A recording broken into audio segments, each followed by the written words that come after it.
built environment has taken many leaps and strides over the years, especially as new cultures and empires began to control different landscapes and locations. One such empire that made a lasting impact on architecture today is that of the Roman civilization. The Romans built off of what they learned from the Greeks. They drew from the guidelines of ancient Greek classical orders. These include that of the Doric, Ionic, and Corinthian. Being clearly present in all of Roman architecture, they also combined their own ideas and created their own version of these guidelines that would be the foundation for all of their building design going forward. During their rather long reign, the Roman Empire pioneered numerous design elements and architectural innovations. A great example of these groundbreaking innovations is the arch. Although they didn't technically invent the arch, they perfected it, allowing it to be used on a much larger scale in a variety of styles. Arches, fundamentally, are a way for more weight to be carried and distributed between columns. They allowed for longer distances to be spanned between them as well, and Romans devised a way to make them even more beneficial. This led to them constructing larger buildings, longer roads, and eventually better aqueducts. The arch designed by Romans evolved into becoming stacks of arches, and this only enhanced their usability and success in larger buildings and spans. Their arches were such a statement piece that they even celebrated military victories and other accomplishments by constructing large arches over some of their roads. Out of these, stunning churches and cathedrals were also created with extremely high vaulted ceilings.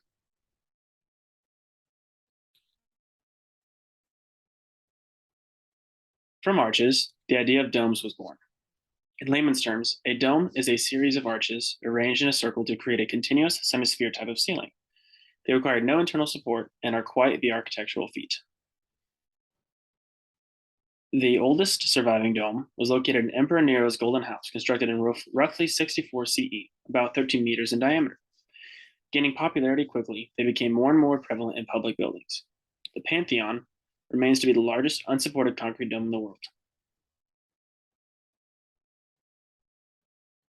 Following the success of Romans' arches and domes came the development of much more efficient and strong aqueducts.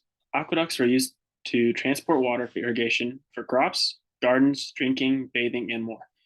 Without the success of Roman aqueducts, their empire's success would have definitely been affected as well. The large-scale town-city layout required this efficient water system in order to sustain itself. The Aqua Appia, built in 312 BCE in Rome, was the first aqueduct ever built, spanning 16.4 kilometers, supplying 75,537 cubic meters of water each day. This architectural feat is nothing short of amazing. Another architectural feat and/or innovation were citizen housing. Most of Rome's citizens lived in a simple structure.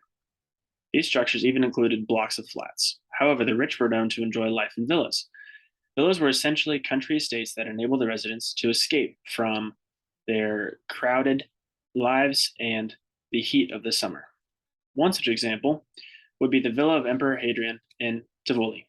It consisted of more than 30 buildings, gardens, baths, a theater, temples, and even libraries. Not to mention, he even had a small home on an internal island that could be accessed via drawbridge.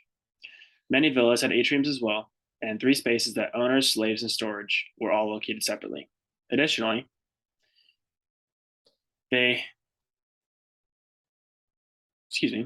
mosaics would typically cover the walls and floors. However, more publicly, Romans had great success, more specifically with the Colosseum. Utilizing their iconic arches in various Ionic, Doric, and Corinthian accents, ornamentation, and column design, and more. The Colosseum is perhaps the most notable and well-known site in Rome, maybe even all of Italy. One of the first of its kind, it was a large stadium that could seat 50 to 80,000 spectators to watch epic battles and sporting events. It was completed in 80 CE and became the model for other celebratory amphitheaters throughout the empire. The Romans had even created their own wonder material to help them construct all of these things. They departed from the traditional carved stone and wood building materials and concocted concrete.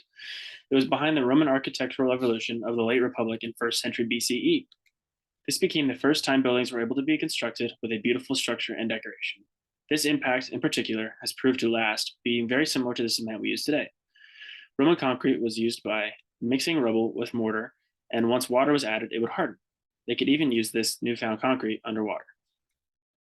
In conclusion, that is just a handful of some of the Romans' everlasting architectural innovations.